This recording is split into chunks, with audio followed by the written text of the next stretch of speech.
A quick tip, when you replace your tie rod, you need to do the geometry or the well alignment.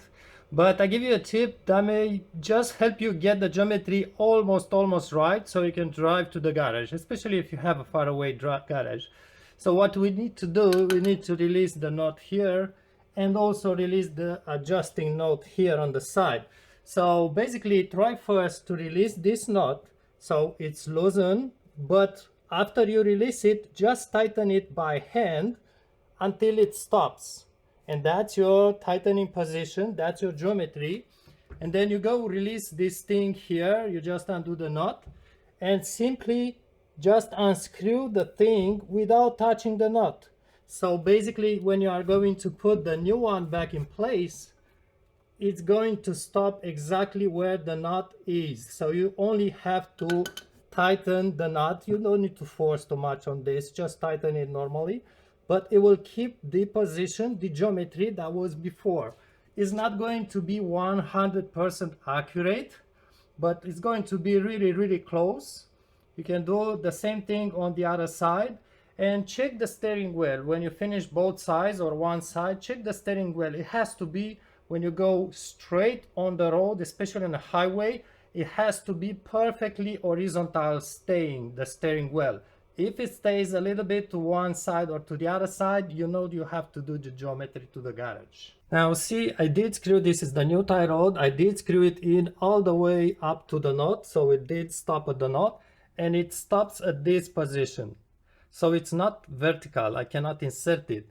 So what you want to do at this moment is just grab a wrench and go here at the inner tie rod, position a wrench, and without touching the knot, we are not touching the knot, we're just rotating here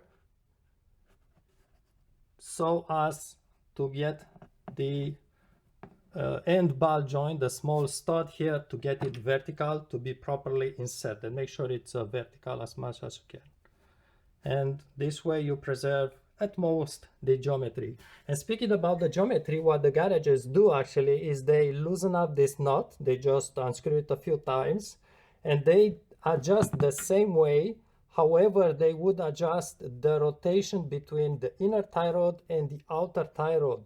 Basically, they will screw in or screw out, and that's how they adjust the distance between the wells. But we are not we didn't do the same thing here. We are just rotating the ball joint inside the inner tie rod, and we don't modify the adjustment, the distance here. Don't forget to tighten down the knot. Usually it's a big one, -22. But my advice is not to force like crazy on it, because it's going to get stuck in rust and you are going to have a hard time releasing it next time.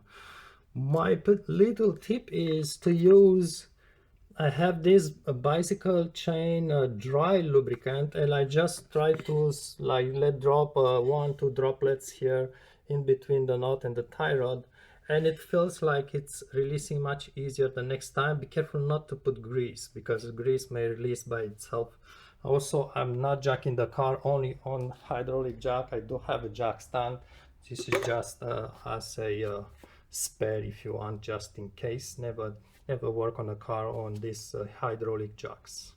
When you tighten the nut down, just keep the inner tie rod with a wrench. Keep it from rotated, so you keep this one in place and you rotate the big one to tighten down the nut.